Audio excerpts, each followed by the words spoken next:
Olá, um ótimo dia a você que acompanha aqui o Agricultura BR, uma ótima tarde para você. Segunda edição no ar, é o Canal do Boi trazendo para você nesse 26 de agosto, quarta-feira, aniversário de Campo Grande, aqui, capital do Mato Grosso do Sul. Daqui a pouco nós vamos trazer uma homenagem para a cidade que é sede do Canal do Boi. Mas eu lembro você que você está nos acompanhando aí pelas antenas parabólicas em todo o Brasil. Você acompanha o Canal do Boi também pelo portal sba1.com, é o portal dos bons negócios, onde você tem informação, tem notícia e, claro, sempre grandes oportunidades. Estamos também ao vivo no Facebook, tanto do Canal do Boi quanto do Agricultura BR. Você acompanha também o nosso sinal pela Claro TV, canal 190 e 690, Claro TV e também a NET, no Brasil e no Paraguai pela Neo TV e a partir deste momento, sinal aberto pela TV Imaculada Conceição em todo o estado do Mato Grosso do Sul. Sejam todos bem-vindos. Você acompanha a partir de agora aquilo que é importante para o seu negócio. E eu começo o programa de hoje falando sobre pecuária e falo sobre arroba de boi gordo.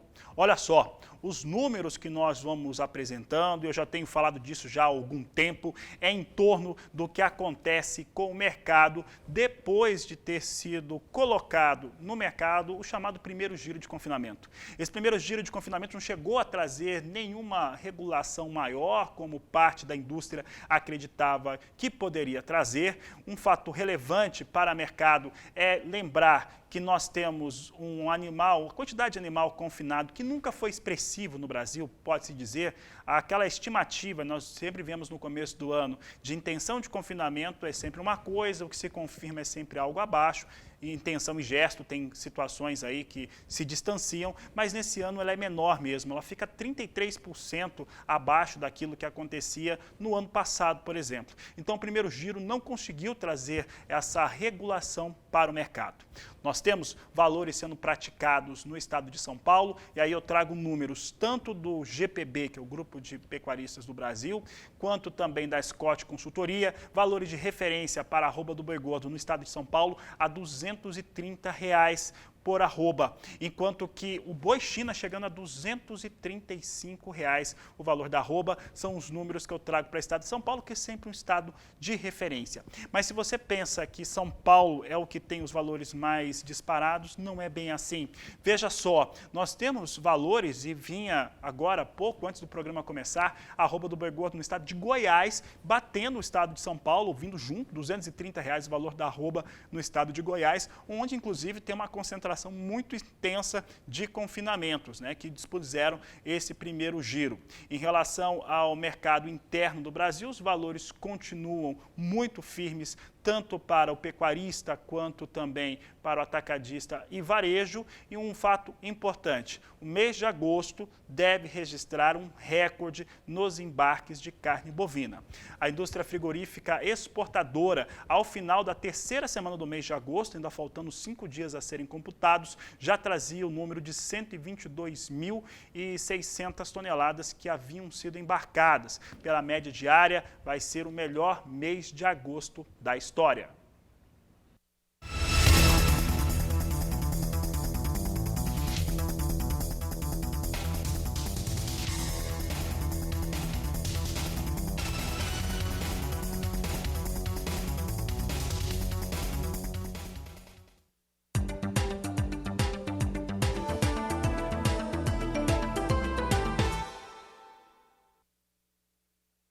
A Associação Nacional dos Exportadores de Cereais trouxe números importantes sobre as suas estimativas de embarques no mês de agosto e reduziu em 500 mil toneladas a sua expectativa de embarques de soja no mês atual. Ela foi reduzida agora para 6.025.000 toneladas a serem embarcadas neste período, é o que nos trouxe os números da ANEC, divulgados na noite desta última terça-feira.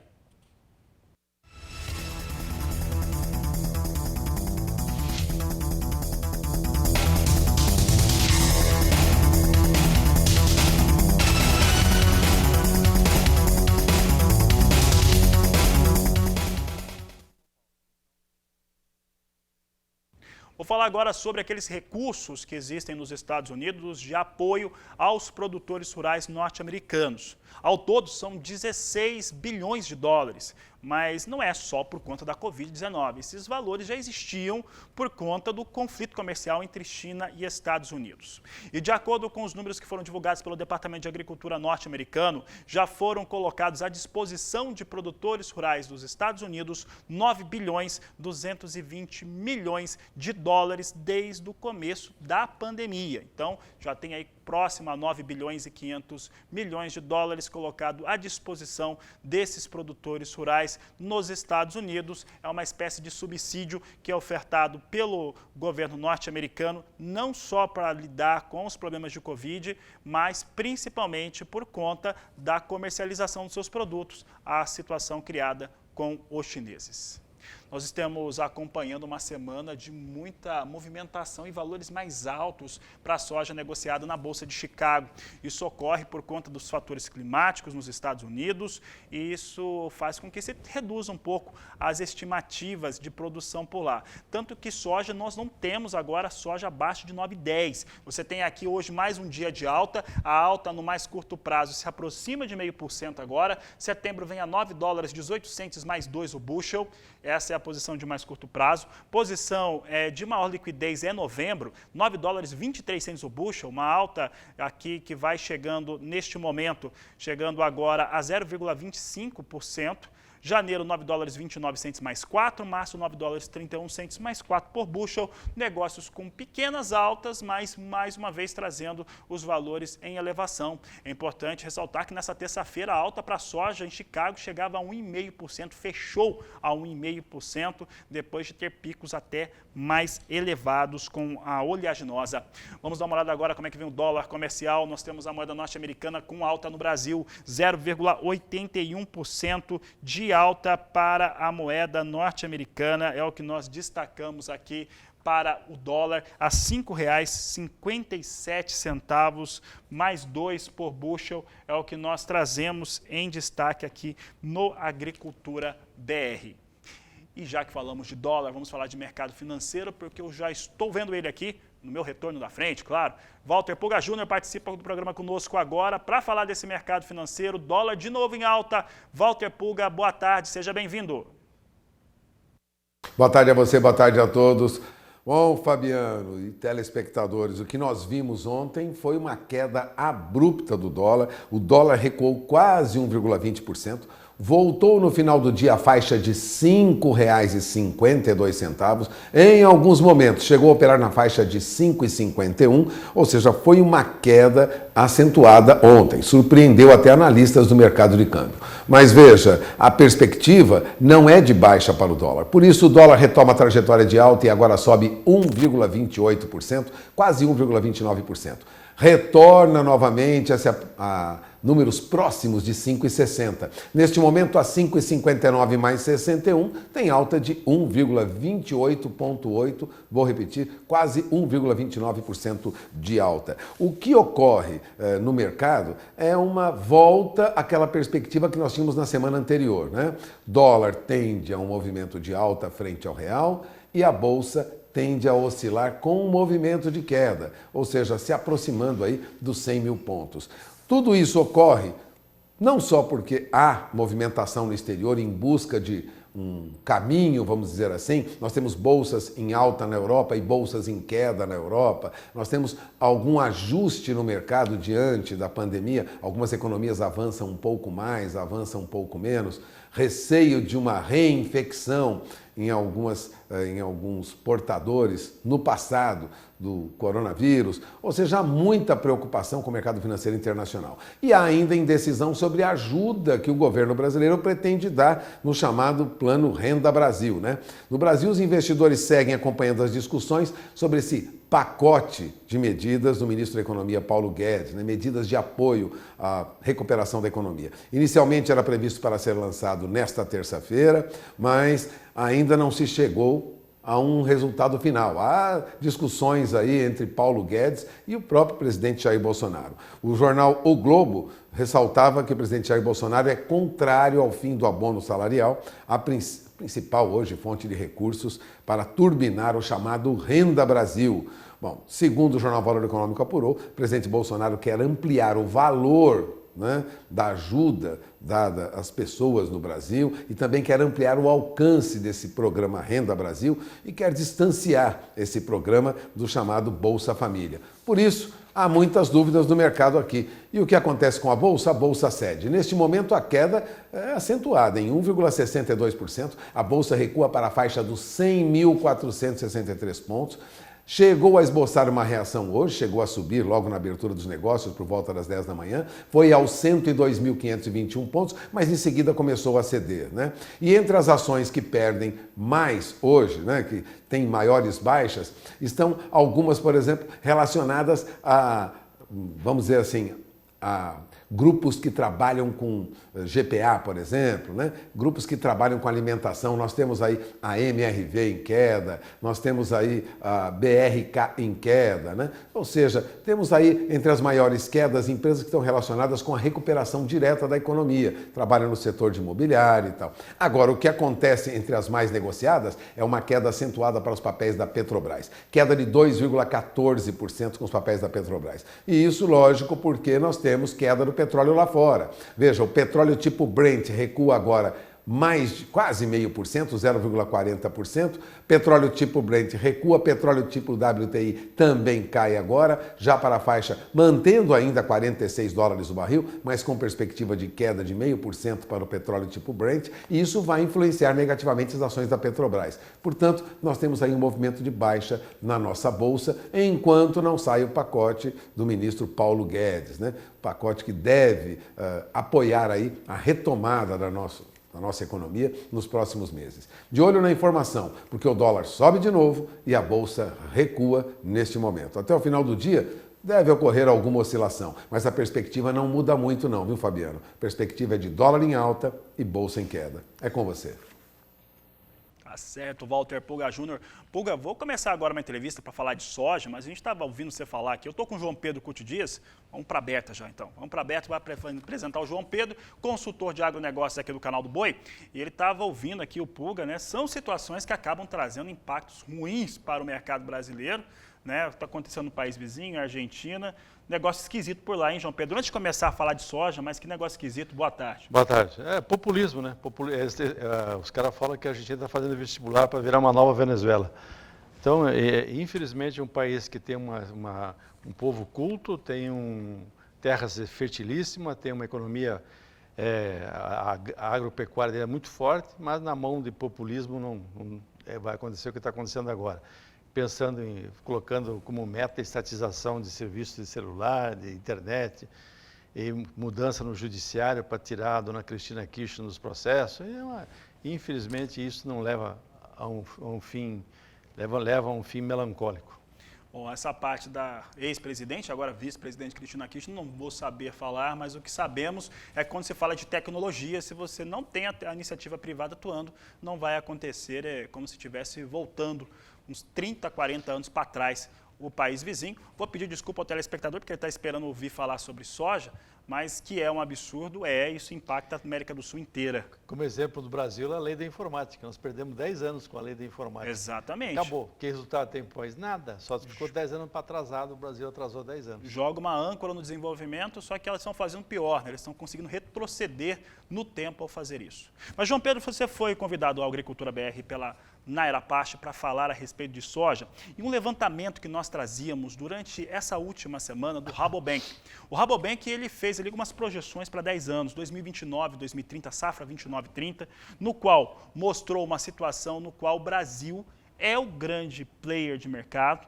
No caso específico de soja, o Rabobank acredita numa produção de 155 milhões de toneladas da oleaginosa nesta safra 29-30.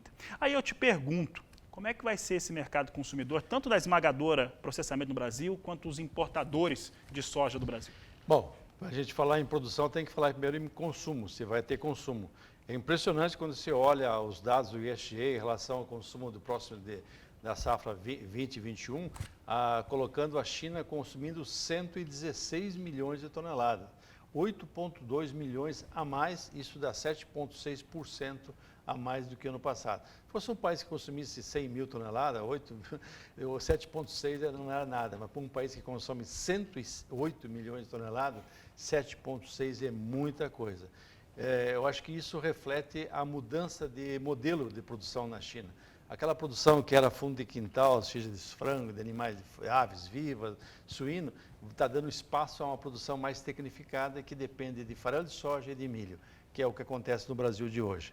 Quando você olha a soja, você vê impressionante o crescimento do consumo. A soja dominou o mercado de óleo vegetal para consumo humano, dominou o mercado de óleo vegetal para a produção de biodiesel. No Brasil, é um exemplo clássico, nós estamos usando, partindo para 13% do consumo de diesel com biodiesel, e desses 13%, 85% é produzido a partir de óleo de soja. Quando você olha a fonte proteica, que no passado se usava farinha de peixe e outras coisas a mais como fonte proteica, hoje não, hoje é farelo de soja. Então, o farelo de soja dominou, a soja dominou, é um produto extremamente versátil. O Brasil, a soja exige uma tecnologia, exige escala, exige equipamentos. Por que a China não cresce na produção de soja na China? Porque são áreas pequenas, 2 hectares, 3 hectares. Uma vez eu acompanhei uma missão chinesa aqui no Brasil, quando os caras viram uma coletadeira dessas modernas nossa, com GPS, com tudo que os caras ficaram boquiabertos. Eles não têm condição de ter um equipamento desse. Então eles partem para milho, que a maior parte é colheita mais ou menos manual lá na China. Então, quando você olha o mundo, você vê um crescimento de consumo de carnes, especialmente de carnes brancas, frango, peixe e suíno. Você depende de uma fonte proteica, que é a soja. Então, a soja ela tende a crescer a produção nos próximos anos e 70% dessa produção está na mão de 2 países, nós e os Estados Unidos. Esse ano, você estava falando a respeito de chinês, você acompanhou essa comitiva, esse ano durante a feira Inome Toque, no Rio Grande do Sul, Expo Direto Cotrijal, eu tive a oportunidade, além de estar lá e conhecer e fazer reportagens, entrevistas, eu vou praticamente todos os anos, os últimos 4 anos para lá, mas eu conversava com alguns colegas jornalistas da China que vieram acompanhar essa feira e depois fariam um tour pelo Brasil. E o que eles estavam aqui para fazer, independente do veículo de comunicação, eles queriam ver áreas de produção de soja brasileira. O padrão do sul do Brasil, o padrão do Mato Grosso do Sul, do Mato Grosso e assim por diante, que são realidades diferentes e é a grande curiosidade hoje desse chinês. Falar em China, João Pedro, tem tudo a ver com esses 155 milhões de toneladas do Brasil, esse consumo elevado por lá. Essa nova situação que eles criaram, o projeto na China é você ter grandes áreas empresariais de produção de suínos, é acabar mesmo com a produção de suíno, principalmente de fundo de quintal, porque ela traz risco sanitário para o país, mas trazer essa produção para grandes áreas de produção, logo que eles passarem, que eles têm uma outra coisa lá, eles têm a peste suína africana, chegaram a dar um entendimento de que a coisa estava se resolvendo, mas apareceram novos surtos ainda maiores que os primeiros, então a coisa ainda está difícil de resolver. Mas quando se resolver, eles vão produzir em grandes áreas. Isso beneficia o Brasil na soja, beneficia o Brasil em todo o agronegócio, quando pensa nas cadeias produtivas da carne. O que acontece? Que cenário é esse, João Pedro? A China é um país que consome mais de 50 milhões de toneladas de carne suína. Ele não pode correr o risco, como aconteceu agora, dele perder 30% do rebanho dele em função da peste suína. 45%. Da peste suína africana. Então, o que aconteceu? Hoje há uma preocupação deles de questão sanitária, é uma questão de segurança alimentar. Hoje a carne suína na China está com o mesmo preço quase da carne bovina. Por isso que estão importando muita carne bovina, até para segurar um pouco o aumento de preço da carne suína. A tendência deles não é só nessa área, não, vai ser também em frango, em peixe, eles vão aumentar muito a produção intensiva. A grande questão é o seguinte, quando você trabalha com suinocultura, você tem uma produção de rejeitos muito grande, esterco, água de lavagem e tal. Eles vão ter que ter muito cuidado aonde eles vão colocar essas plantas, para não haver contaminação do solo, tiver a condição de absorver. Nós aqui no Centro-Oeste, por exemplo, nós temos uma vantagem muito grande, nós temos solo o ano inteiro praticamente. Então, quando você pega esses resíduos, você faz virar uma grande utilidade. Vira fertilizante. Porque você coloca, faz uma fertirrigação e você consegue produzir e colocar 10 UA por hectare em um sistema de pastoreio rotativo de bovinos. Ou seja, você transforma um problema numa solução. Eu não sei se eles teriam condições, porque há lá nos grandes polos consumidores, que é na região leste da China, na fronteira de Hong Kong até Beijing, eles não sei se eles vão ter condições, porque lá eles têm água. Quando você vai mais para o oeste da China, você não tem água, tem dificuldade de água. Mas o chinês resolve o problema, ao contrário do Brasil, que a gente protela, lá eles tiver que fazer um aqueduto, fazer alguma coisa, eles fazem em 4, 5 anos e levam. Basta ter água para fazer. A água vai ser um fator limitante para ele. Agora, com tecnologia hoje, a suinocultura tem uma capacidade de conversão fantástica. Mas o que eu te pergunto é que isso acontecendo faz com que essas exportações brasileiras de soja continuem a sua escalada de altas, né, que não se vê teto, porque lá é uma população de 1,5 bilhão de pessoas. O que eu estava pensando era nas cadeias produtivas de carne aqui do Brasil, carne bovina e suína em relação às suas exportações. Vamos lá, carne bovina. O chinês aprendeu a comer carne vermelha. Isso é muito importante para nós, para o Brasil. Ele aprendeu. O consumo de carne bovina era muito baixo na China, 5 quilos por habitante ano, em função do grande consumo de carne suína. Hoje ele aprendeu a comer carne suína, a carne bovina, carne vermelha. Daqui para frente, a China passa a ser o grande player no mercado internacional de carne bovina em função desse aumento de consumo dele. Cada 1 quilo que aumentar de consumo per capita na China, nós estamos falando em 1.400.000 toneladas de carne.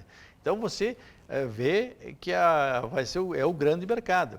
E aqui no Brasil mudou, né? Você vê hoje, com a participação de 50% praticamente só da China continental, nas exportações de carne in natura, você mesmo falou agora do boi China. Criou-se a figura de um animal para atender esse mercado. Um animal com quê? Com menos de 30 meses, bem acabado, não com gordura e sim com músculo. O chinês não quer gordura, ele quer músculo, ele quer proteína.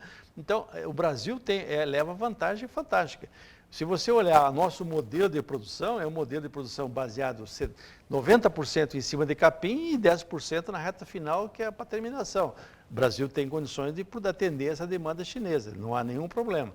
Quando você vê a carne suína, hoje o Brasil vai chegar esse ano a exportar 1 milhão de toneladas de carne suína, ou próximo disso. É um número muito bom, porque o país que exportava 400, 500, 600 mil toneladas, quando a Rússia comprava bastante, 550. Hoje não, hoje a China passou a ser o grande player. Agora, há um risco do chinês, em 4, 5 anos, voltar a produzir os 52 milhões. E também o grande problema na China, que é a questão da peste suína africana. Eles estão, a exemplo do Covid, estão fazendo pesquisas dando uma emergência muito grande numa vacina contra a peste suína africana. Não duvido que eles consigam isso a curto prazo. Os chineses, né, João Pedro, até encerrando nossa entrevista, eles não importam apenas soja, carne e outros produtos, eles importam cientistas também. Eles adquirem cientistas de outros países para suas pesquisas do seu interesse. Já fazem isso há algum tempo, que aliás os norte-americanos sempre fizeram. Os americanos, depois da guerra, levaram os alemães, né? Agora, hoje, eles seguram esse pessoal que vai fazer mestrado, doutorado, pós-doutorado, os bons acabam ficando no mercado americano, porque para eles tem green card. E deve acontecer a mesma coisa na China. A China tem hoje é o país que mais fala inglês no mundo, porque todo mundo, a molecada aprende inglês na escola. Então, hoje, existiam 350 mil estudantes nos Estados Unidos. Essa foi uma das razões que o Covid se esparramou também rápido nos Estados Unidos, foi essa. Então, os chineses, a educação deles é muito boa, o governo entra com o recurso, apoia as empresas que querem fazer. Funciona, as coisas funcionam na China, essa é a grande verdade. Muito bem, João Pedro, obrigado pela entrevista, um grande abraço a você. Nós vamos para o intervalo comercial, daqui a pouco eu falo de mercado de milho, você vai saber como é que vem o mercado físico brasileiro. Ainda hoje você vai ver uma parte da live que nós fizemos há pouco no YouTube do canal do Boi sobre comércio varejista de carne bovina. Eu vou para o intervalo e volto já. Já que falamos há pouco de Argentina aqui, a Argentina está fazendo essa coisa esquisita de estatizar telefone, internet, olha que negócio esquisito. A Argentina vai ter uma produção menor de trigo nessa campanha 2021, é o que garante a Bolsa de Comércio de Rosário, uma das principais bolsas de lá. Estão dizendo que isso acontece pelos fatores climáticos e trouxeram uma estimativa mais baixa para a produção de trigo. É o maior fornecedor de trigo do Brasil. Olha os números da Bolsa de Rosário. Olha só, em julho, a estimativa de produção na Argentina estava entre 21 milhões a 22 milhões de toneladas. Agora, em agosto, caiu para 18 milhões até 19 milhões de toneladas. Cai bastante essa produção. Há um comprometimento da Argentina já com exportações que deve ficar na casa de 15 milhões e 300 mil toneladas, é a estimativa da Bolsa de Rosário. E com essa situação toda, o Porto de Rosário está com a tonelada de trigo sendo negociada a $179, uma alta de 4,5% em um mês. E mais, de acordo com o relatório divulgado pela Bolsa de Rosário na tarde desta última terça-feira, deve ter, em setembro, uma nova redução nas estimativas de produção. É o que nós destacamos aqui no Agricultura BR em relação ao trigo, em relação à Argentina também, que é o principal fornecedor deste cereal no Brasil.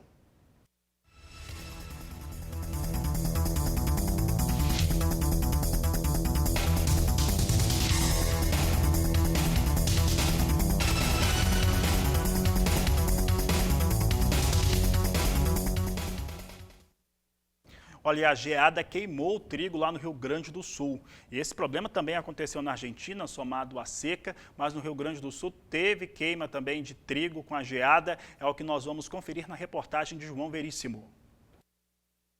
O resultado da última onda de frio no Rio Grande do Sul foi uma geada que causou muitos estragos, especialmente nas lavouras de trigo. Nós estamos em uma delas, esta aqui, por exemplo, é uma área em torno de 300 hectares. A planta está bonita, aparentemente, mas por cima está toda queimada, ou seja, ela está literalmente toda perdida. Nos acompanhou até aqui o engenheiro agrônomo da Cotribá, aqui da região, o Rafael Trinhago. Rafael, de fato, esta lavoura aqui não tem mais jeito? Não, Veríssimo, essa lavoura aqui, ela se encontra num período reprodutivo. O frio é importante para a cultura, sim, é importante, mas no estágio reprodutivo da planta ele é meio que fatal. Essa aqui se encontrava em início de florescimento, então essa geada ela pegou e comprometeu toda a lavoura. Tem uma perda aí praticamente 100%. Ela faz com que estrangule, não passe seiva mais para encher os grãos. Então ela só vai estar com a palha verde e com uma espiga parda, que representa que ela houve muito dano em relação à geada ocorrida nessa última sexta-feira e no sábado passado. Claro. Olhando assim, aparentemente, para um leigo não teria problema, mas na verdade não tem que fazer. O que será realizado a partir de agora com esta planta? Provavelmente, se o produtor tem seguro agrícola, ele vai acionar o seguro. Havendo a liberação da lavoura, vai dessecar, vai fazer a palhada para vir o cultivo da soja posteriormente em cima dessa palhada aqui que ficou do trigo, né? É uma pena, é um cultivar que ele é muito produtivo, muito plantado aqui na região, um cultivar de ciclo precoce, foi plantado ali provavelmente pelo dia 20, 25 de maio, só que pegou uma geada muito forte.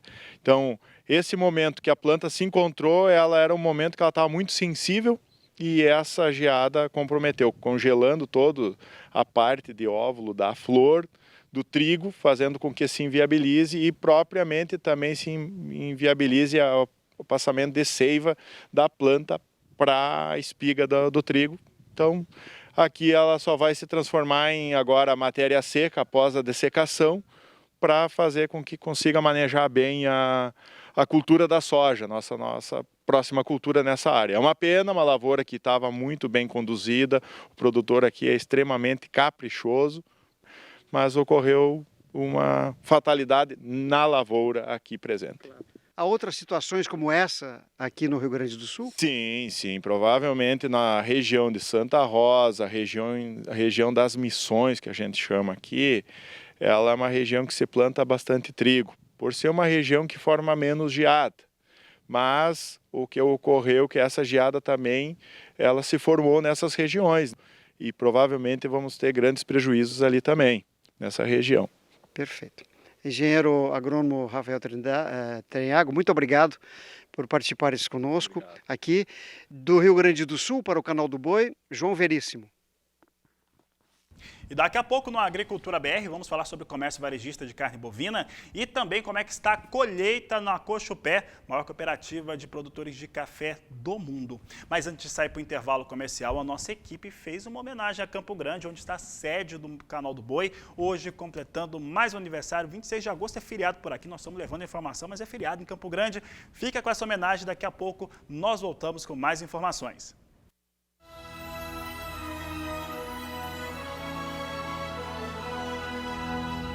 Todo dia nasce uma nova Campo Grande. No auge de seus 121 anos, a madura capital de Mato Grosso do Sul esbanja juventude e vitalidade. Caminha para o futuro sem tirar os olhos do passado, valorizando os povos que aqui vivem e ajudaram a construí-la, e as tradições que fizeram desta uma das mais importantes capitais do país. Capital do Cerrado Meridional, Cidade Morena, capital dos Ipês ou simplesmente Campão. São nomes pelos quais a cidade é conhecida. E ainda caberiam muitos outros para descrever toda a sua beleza e relevância. Mas em meio a esta diversidade de alcunhas, Campo Grande se orgulha por ser conhecida como capital do agronegócio, que tem neste setor a base de sua imponência. E quem também tem sua base no agro e se orgulha de ser campograndense, sabe que esta seja, talvez, a principal notoriedade que faz desta morena motivo de altivez para o seu povo e para todo o país. Parabéns, Campo Grande! Uma homenagem Canal do Boi.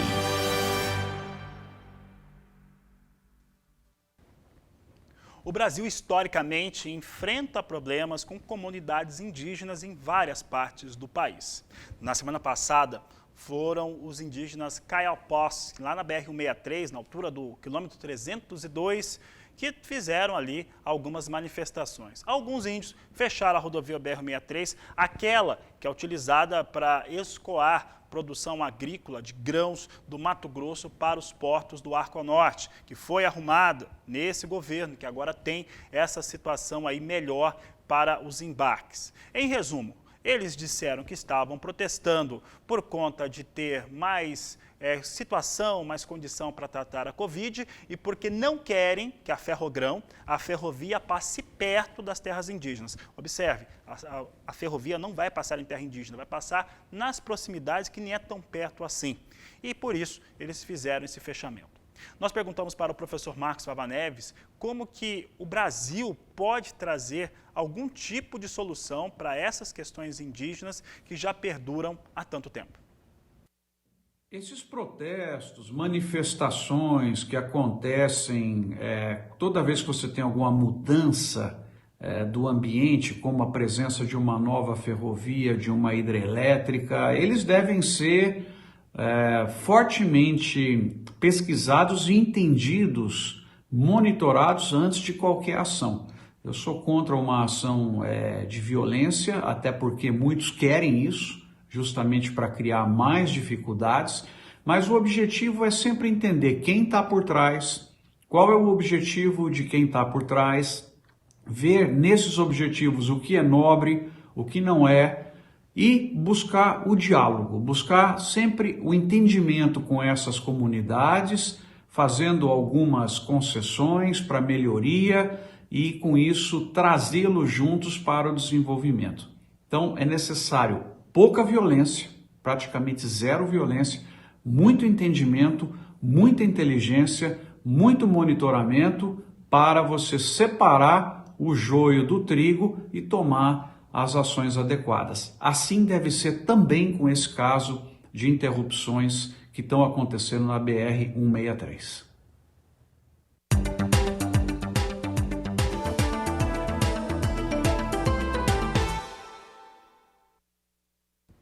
E sigo agora falando sobre café, porque foi divulgado pela Cochupé, a maior cooperativa de produtores de café do mundo, como é que está a colheita por lá entre os seus cooperados nas 3 principais regiões produtoras. É o que nós mostramos agora no Agricultura BR, primeiro trazendo a situação geral de colheita. Nós temos aqui o ano de 2018 até o dia 21 de agosto, que vinha com 89% da área colhida. Ano passado, com bienalidade diferente, 96,2%. Agora, em 2020, que é a mesma bienalidade de 2018, 89,2%, então está em linha com o que acontecia há 2 anos, está tudo certo aí com a colheita dos cooperados da Cochupé.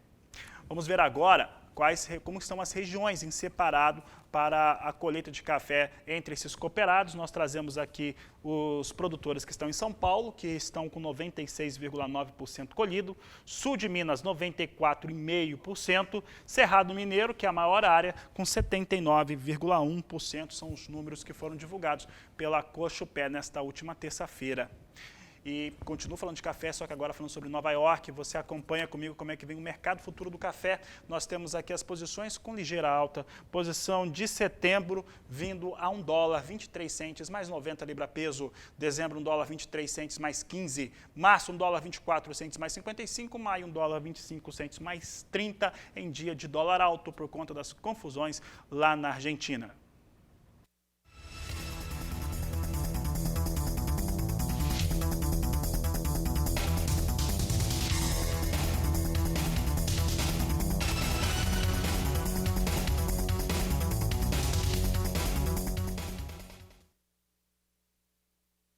E hoje no YouTube do Canal do Boi, no portal sba1.com, fizemos uma live sobre inovações no comércio varejista de carne bovina com Andréa Mesquita, titular do Território da Carne.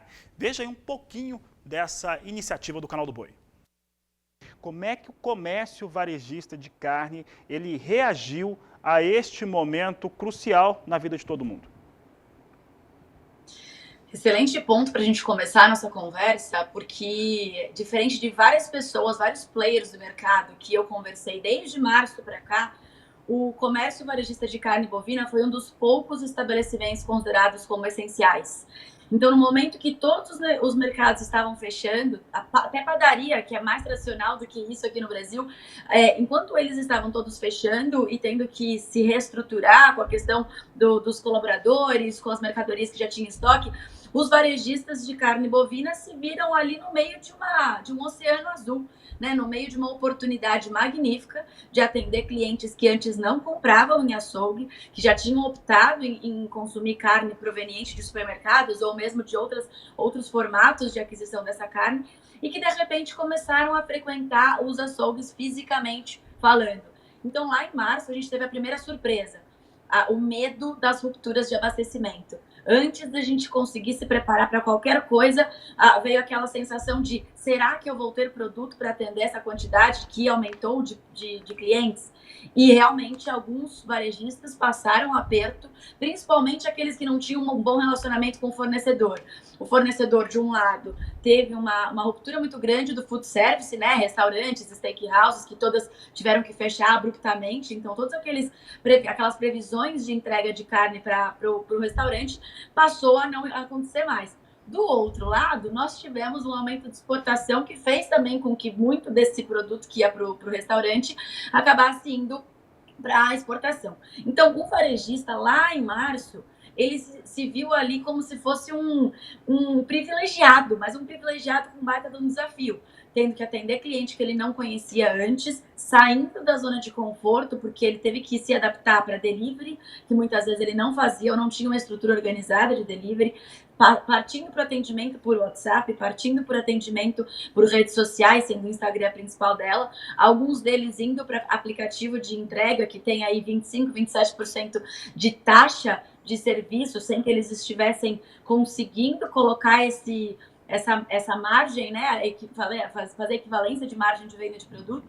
Então, a gente teve ali um boom que trouxe uma série de oportunidades. E aí, conforme foi passando o tempo, de março para cá, a gente já teve um amadurecimento do comércio varejista, a gente viu um movimento de que muitos batendo recorde de faturamento, e eu digo faturamento e não margem de contribuição, margem de lucro, porque sim, eles tiveram que espremer um pouquinho a margem deles, até por conta da alta da carne desses últimos meses, mas a gente teve muitos novos entrantes. A gente teve muitos empreendedores que viram na carne bovina uma oportunidade de empreender, que eu costumo dizer que é como a gente teve lá atrás, não sei se você lembra, Fabiano, a época das paleterias, a época das iogurterias. Hoje todo mundo está querendo abrir um novo empreendimento de carne bovina, uma boutique gourmet. Eu tenho, pelo menos 3 vezes por semana vem alguém aqui me pedindo para ajudá-los a abrir negócio. E o que eu costumo dizer? Cuidado com o mercado. Nós hoje fomos considerados como essenciais, como sempre fomos, e ainda bem que agora estamos com uma visibilidade maior. Então, concordo com o que foi dito nessa reunião que você participou. O sistema agro teve um crescimento de visibilidade muito importante, mas também a gente tem que entender que é um movimento que tende a ter uma retomada aí da estabilidade, com a abertura dos restaurantes, com as pessoas voltando ao trabalho, não cozinhando mais tanto em casa, que foi o que aconteceu nesse período. Então, definitivamente, a gente mostrou para que veio, mostrou a importância, mas sem organização, só a carne sendo vendida no ponto de venda, não garante que a gente vai ter um bom serviço, um bom atendimento. Você pode acessar essa live integralmente no YouTube do Canal do Boi ou no portal sba1.com.